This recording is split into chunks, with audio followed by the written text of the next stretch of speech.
Bueno, yo quisiera que ustedes ya sea, pues con los videitos que le mandé, ¿cómo les ha ido con esos videitos? Muy bien, licenciada. Ay, Sirven de sí. mucho. Se los mandé Nos han a servido mucho, licenciada. Mucho, mucho. Sí. Son entendibles los videos. Okay. Esos videos tienen que haberles dado por lo menos la idea de que cada profeta está escribiendo y está desarrollando sus oráculos o sus visiones de acuerdo a las circunstancias históricas que están viviendo. ¿Sí ya entendieron eso? Sí. Ok, entonces la pregunta sería, si eso pasó en esa época, en ese momento, ¿por qué nosotros tendríamos que, o por qué para nosotros hay una enseñanza, o por qué para nosotros eso tendría que ser algo actualizado? Si es cada profeta, ya se dieron cuenta ustedes que tienen su momento histórico, sus circunstancias sociales, políticas, religiosas, y por supuesto, es Dios actuando en esas circunstancias, el profeta que anuncia o denuncia, pero al mismo tiempo es pues Dios hablándole al pueblo. Yo, lo que yo quisiera que ustedes captaran, y eso para cada liturgia, cuando ustedes estén en una Eucaristía y todo, que ustedes sepan exactamente cómo conectar el acontecimiento de esa época con un acontecimiento similar a nuestra época. En ese sentido, la palabra del profeta sigue iluminando la actualidad con una diferencia. Y esas diferencias son las que vamos a ver en los profetas menores, aunque los otros profetas mayores no están exentos de lo que vamos a observar hoy. Por ejemplo, vamos a ver en el caso de los profetas, aquí dice profetas menores del siglo VII y del periodo antes del exilio. Y entonces, ustedes al ponerse en ese contexto, si es antes del exilio, ¿verdad? Es que lo que habíamos visto con Jeremías y Ezequiel, ¿verdad?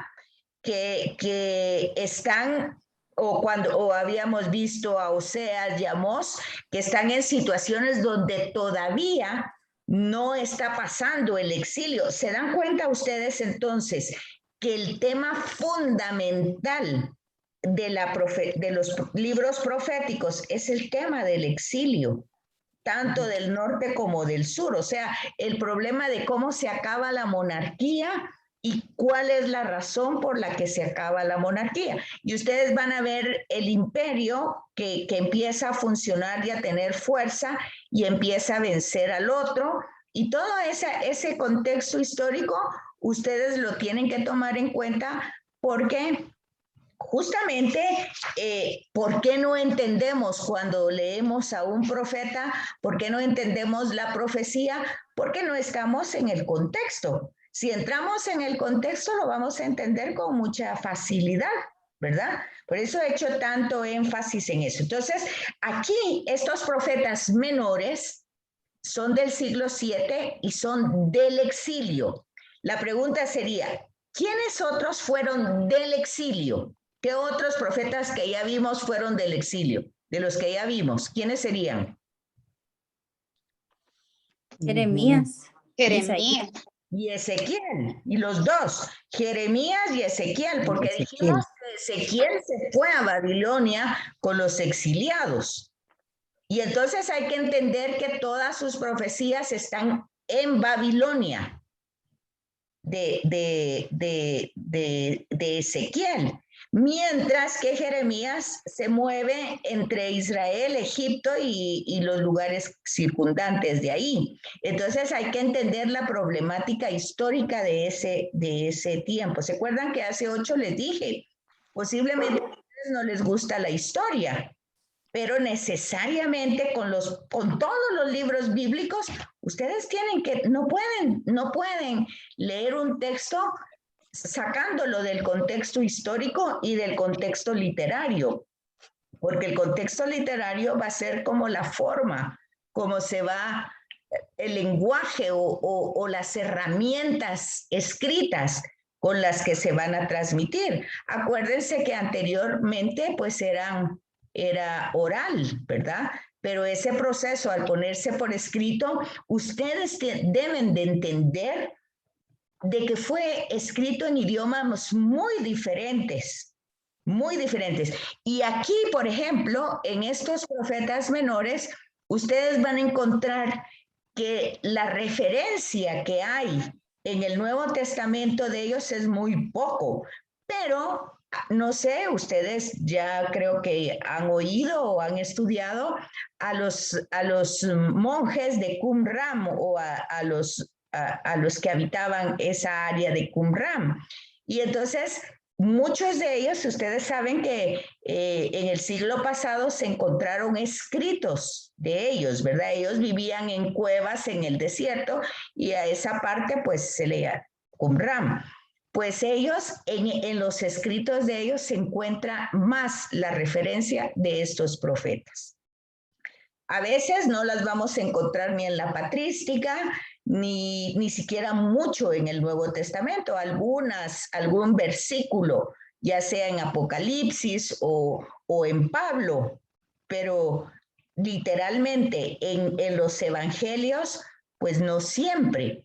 Pero ustedes ya van a entender por qué pertenecen al canon, por qué esas historias que son tan antiguas y que son básicamente de guerras, porque son imperios, pero aquí hay una raíz como más fuerte, que es ¿por qué pasaron estas guerras? ¿Por qué siguen pasando estas guerras? ¿Por qué?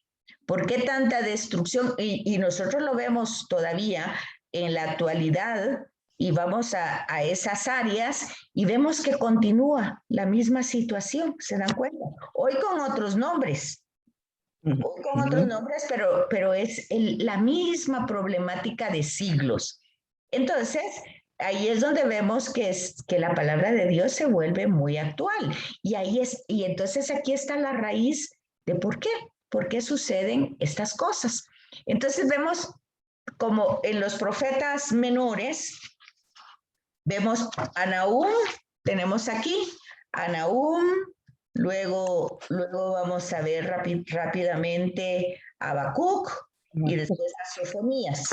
Son los tres que tenemos menores del exilio, o sea, tenemos que ponerlos en ese contexto, en el contexto del exilio, a esos tres. Y fijarnos, hay una característica, y aquí dice, los oráculos presentan la peculiaridad de referirse a un solo evento. Fíjense que eso es sumamente importante, porque hay un hecho histórico que está siendo totalmente, ¿qué dijera yo? Tiene la importancia tan grande que se refiere a eso. Como decir, por ejemplo, que en este momento hubiera un oráculo que se refiriera específicamente a la pandemia, por decir así. O sea, no se puede entender ese mensaje sin ese contexto. Y para estar en ese contexto hay que entender cuáles eran los efectos que ha dado la pandemia, por qué tiene que ver con problemas económicos, por qué tiene que ver además del mismo virus otros problemas de salud, por qué tiene que ver las circunstancias tecnológicas. O sea, todo eso tiene que ser iluminado con la palabra de Dios. Y eso es lo que habla aquí. Aquí, por ejemplo, el tema es la caída de Nínive. O sea, el problema aquí es Nínive. ¿Y qué es Nínive? Pues es la capital de Babilonia. ¿Y quién es Babilonia? Pues acuérdense ustedes que a dónde se fueron al exilio, a Babilonia. Entonces, ¿qué era Nínive?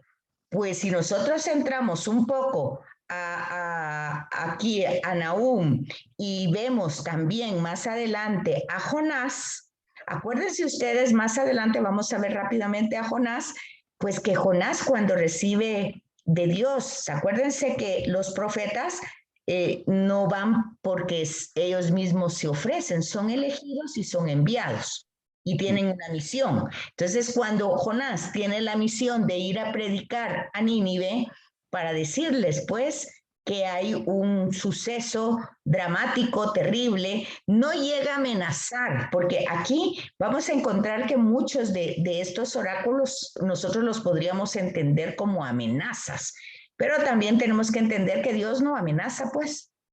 Dios es Dios y no va a amenazar. Simplemente hace conciencia, podría ser, ¿verdad? Sin embargo, la interpretación es amenaza, ¿verdad? De que si no cambian, pues van a haber consecuencias dramáticas. Acuérdense ustedes que Jonás no quiere ir. Eso creo que lo hablamos hace 8 días y decíamos, ¿verdad? Que Jonás incluso se va y se lo traga la ballena y bueno, pasan muchas circunstancias. El hecho es que él no quiere. ¿Y por qué no quiere? Porque él no quiere que Nínive sea perdonada. Él quiere que Nínive sea castigada. ¿Por qué? Pues porque le ha hecho tanto daño a Israel, ¿verdad? A Judá. Entonces, ellos no están pensando en un perdón misericordioso. El profeta, personalmente, su deseo es que sea castigado, que sea destruido. Pero aquí es donde está el trasfondo precioso, mire. Pero la voluntad de Dios no es castigar a nadie. Acuérdense que el Salmo dice, Dios no quiere la muerte del impío, quiere que cambie. Pues igual pasa ahorita con la pandemia. Dios no quiere la muerte de nadie, quiere el cambio de todos. Pero fíjense cómo seguimos exactamente en la misma necedad. ¿Por qué? Porque todos queremos regresar a lo de antes. ¿Y qué era lo de antes? Habría que preguntarse, ¿verdad? Porque todo el mundo quiere regresar a lo de antes. Entonces, ¿dónde está el cambio? Perdimos otra vez la oportunidad. Entonces, ¿cuál es el tema de Nahum? Yo aquí les hice una referencia a Jonás, porque Jonás va a tocar el mismo tema que está tocando Nahum. O sea, para que ustedes vean la importancia, para que ustedes vean la importancia del exilio, de ese problema que suscitó esa realidad del exilio. Y porque ya lo habíamos dicho también anteriormente, se perdió la promesa de la tierra, la promesa de la heredad, la promesa de ser un pueblo grande, de ser el pueblo de Dios, porque fueron devastados, fueron destruidos. Entonces, por eso, así como en el Pentateuco, el tema importante es la salida de Egipto, aquí el tema crucial es el exilio, Sí. la destrucción de los 2 reinos. Ahora fíjense bien, a ver si me captan esto. El Deuteronomio, Deutero es segundo, Deutero. Nomio, nómina o ley, segunda ley. Fue escrito después de que ellos regresaron de este exilio. O sea, fue escrito en el tiempo de Esdras y Nehemías. Está puesto en el Pentateuco, pero fue escrito en esta época. ¿Por qué? Pues porque justamente se necesitaba recordar y actualizar la ley de Moisés y ponerla ahora a funcionar en una mentalidad diferente, con una situación diferente, en circunstancias distintas. ¿Sí me comprenden lo que estoy diciendo? ¿Sí? Sí. Entonces aquí por eso el tema radica en un principio, sí, la justicia. Dios es justo, es soberano, es bondadoso, por supuesto. Dios tiene, ya dijimos, no son estas características, sino es esto. Dios es justicia, Dios es soberanía, Dios es bondad. No son cualidades de Dios, sino es la esencia de Dios.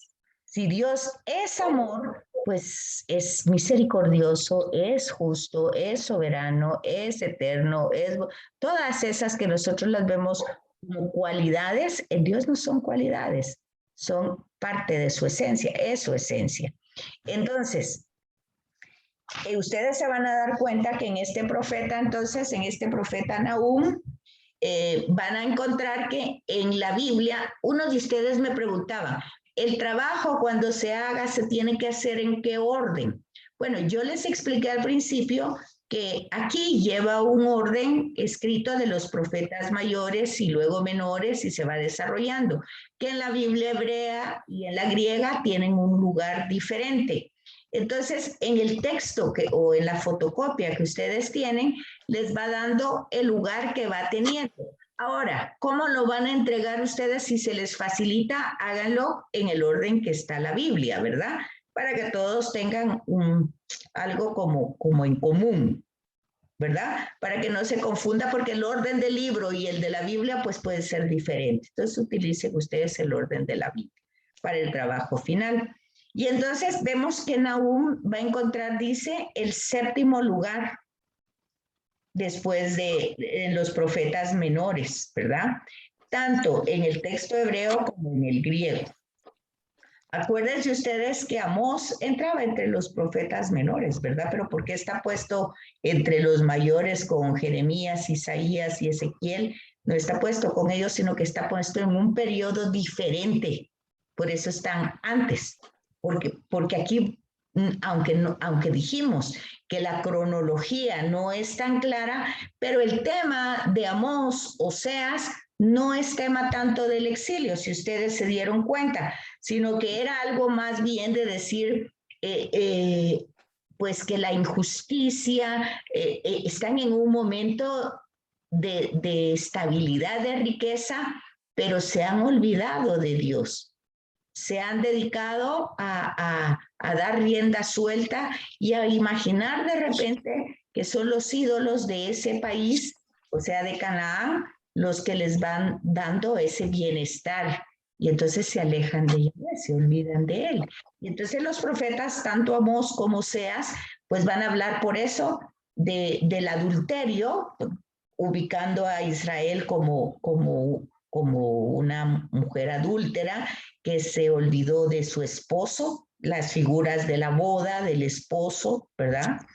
Y luego veíamos a Amós, ¿verdad? También con ese mismo tema que va al norte, y a Oseas con el tema del matrimonio. En fin, todavía no están en el tema del exilio. Sí se fijan en esa, así está dividido en el texto, si ustedes, en las fotocopias que ustedes tienen.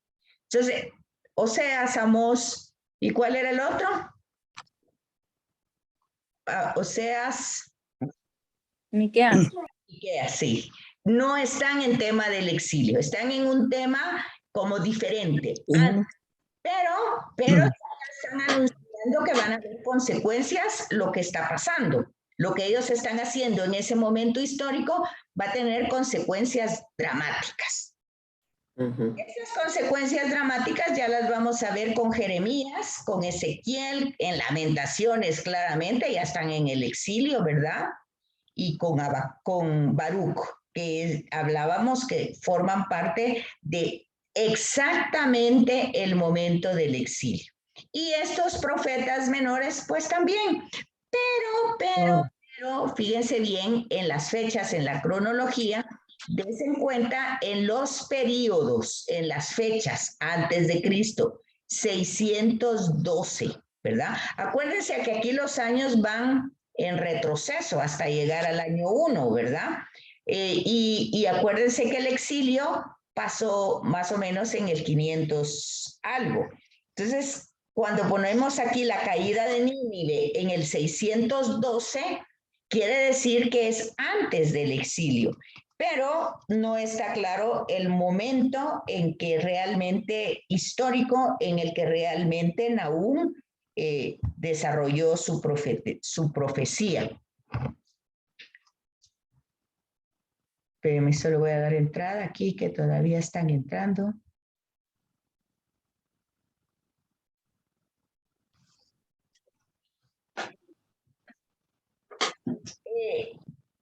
Cuando nosotros queremos entender a este profeta, hay que saber que todo lo que dice contra Nínive se aplica de modo figurado a nuestra época. Eso no solamente con el profeta, con cualquier profeta.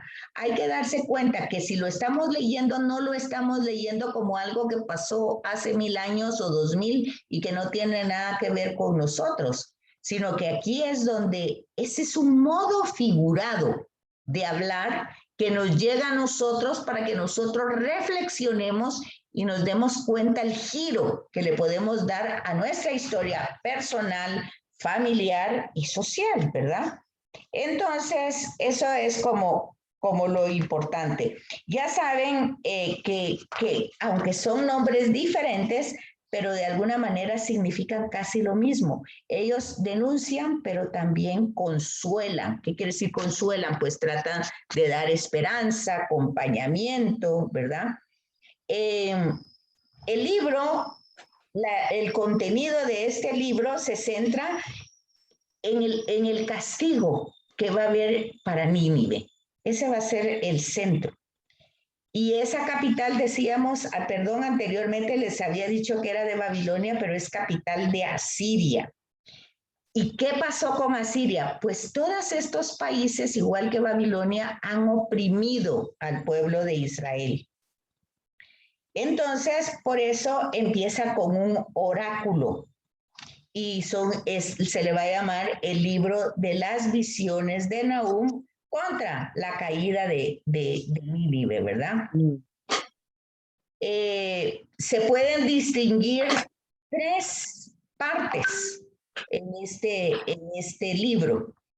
Un salmo alfabético o acróstico que lo que va desarrollando es la justicia de Yahvé. Sirve de introducción al oráculo, está al principio. Son pequeños oráculos proféticos que anuncian tanto la destrucción de Nínive como la salvación de Judá y el castigo, obviamente, para Nínive. Luego de ese acróstico hay himnos, el himno o salmo alfabético, que está en este capítulo 1. Esto cuando se ve como himno, pues ustedes comprenden que sirve en la liturgia, ¿verdad?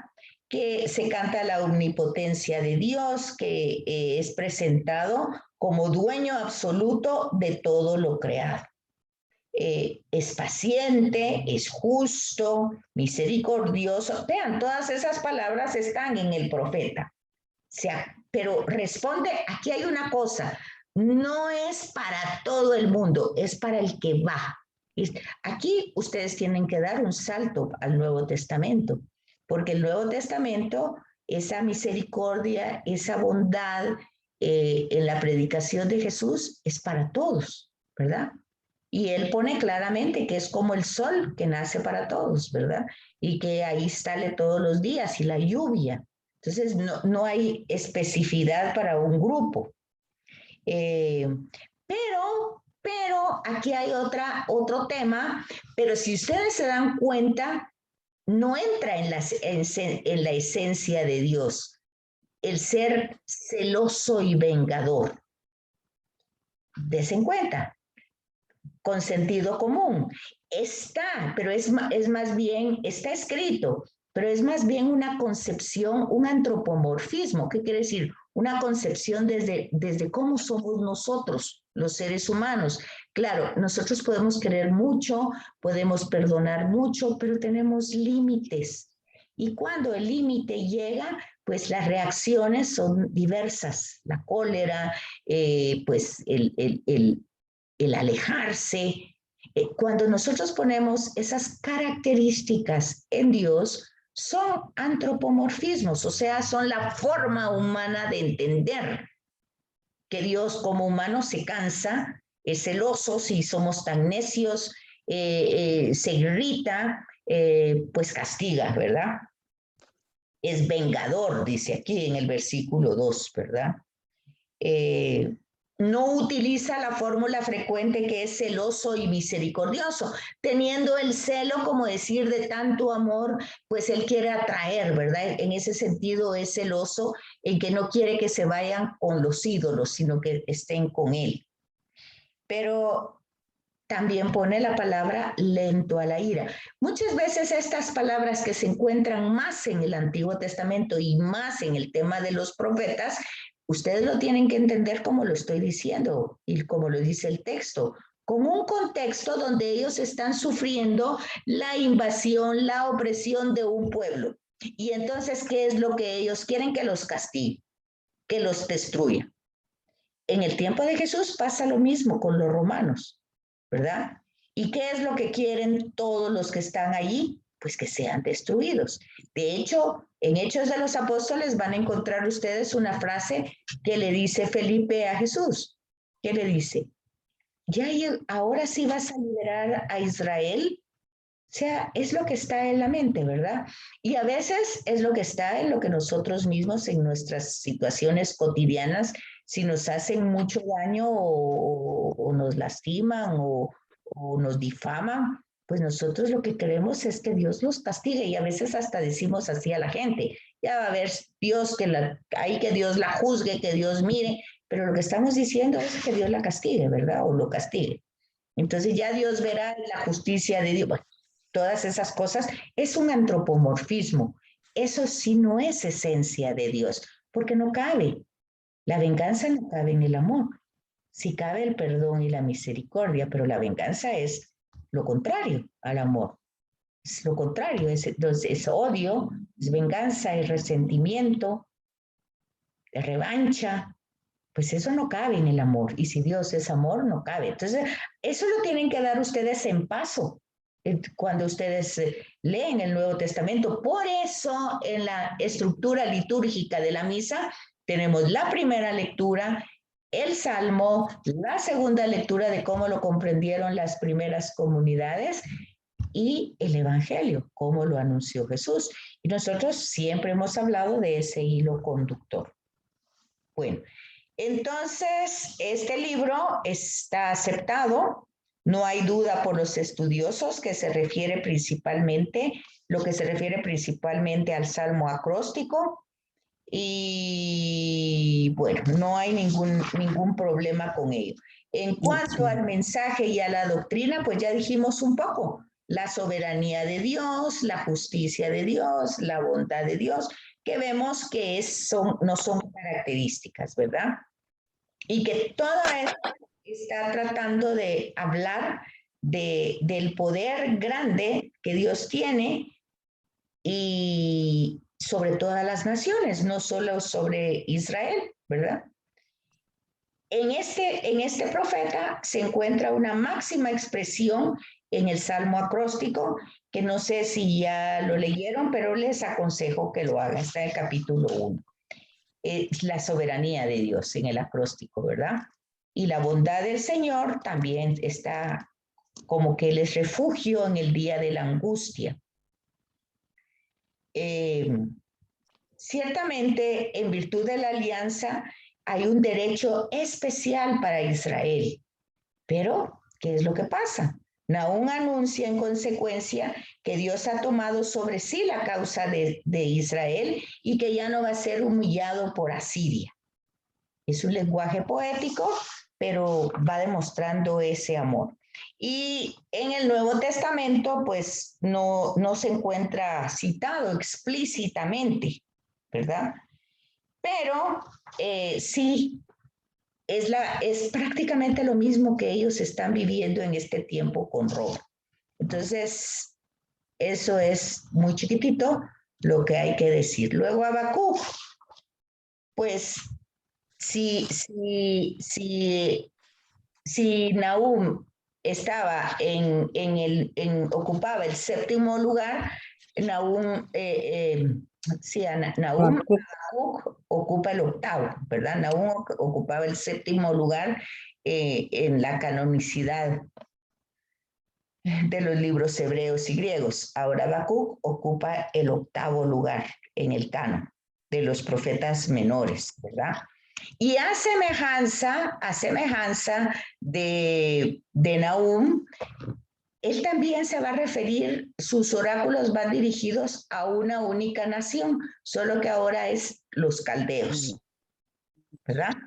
Entonces, ¿quiénes serán los caldeos, verdad? Aquí es donde entra un poquito la historia de este libro con una visión, que es lo que va a empezar. Y en este libro podemos distinguir en esa visión 3 momentos. Aquí les aparece. Lo escribe en un estilo clásico y elegante, y hay 3 partes, por decir así. Primero, el profeta tiene un diálogo con Yahvé. Después, imprecaciones. Las imprecaciones son amenazas, son como deseos de venganza, de que le pase mal a la otra persona. Eso lo van a encontrar muchas veces en los salmos. En los salmos van a encontrar algo así, a veces en el mismo salmo, como 3 partes.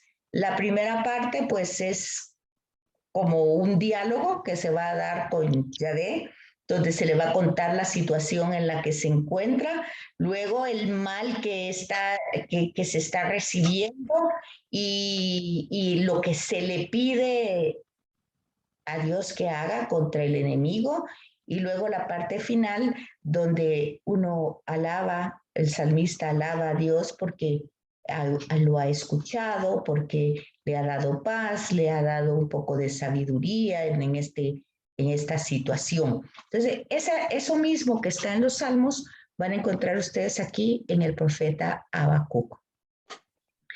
El mensaje y la teología es lo mismo, un poco la justicia divina. No lo encontramos tanto en el Nuevo Testamento más que en Pablo, o sea que no lo encontramos en el Evangelio. Lo encontramos en la doctrina de la justificación, que en forma pequeña está en Gálatas, pero de una manera más desarrollada está en la carta a los romanos.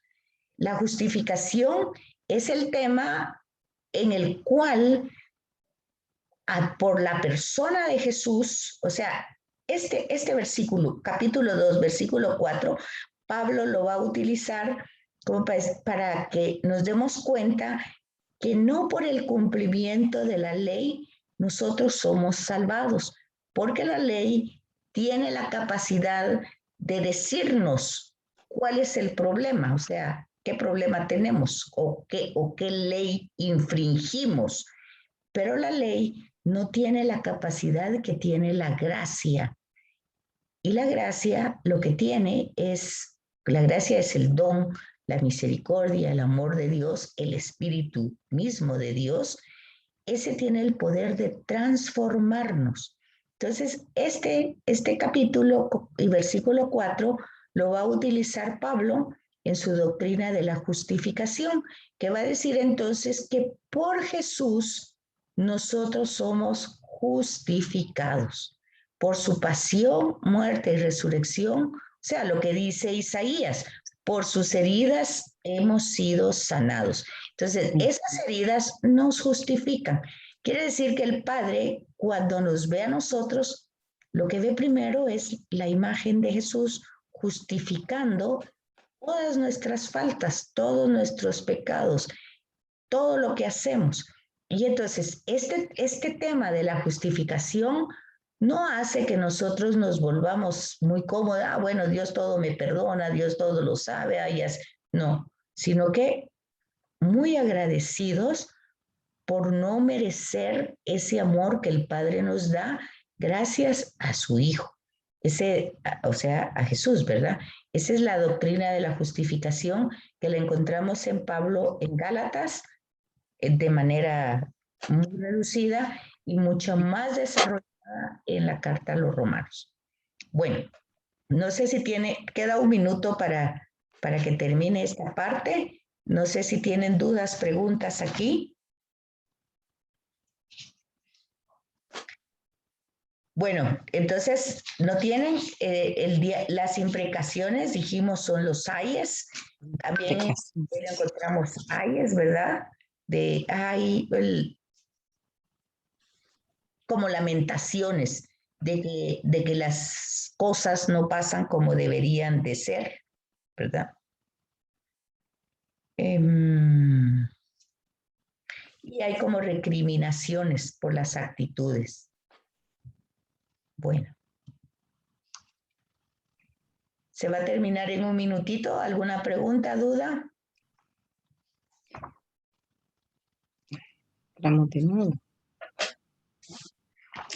Vamos a ver. Entonces decíamos que como Nahum y Habacuc proclama la soberanía de Dios sobre todas las naciones.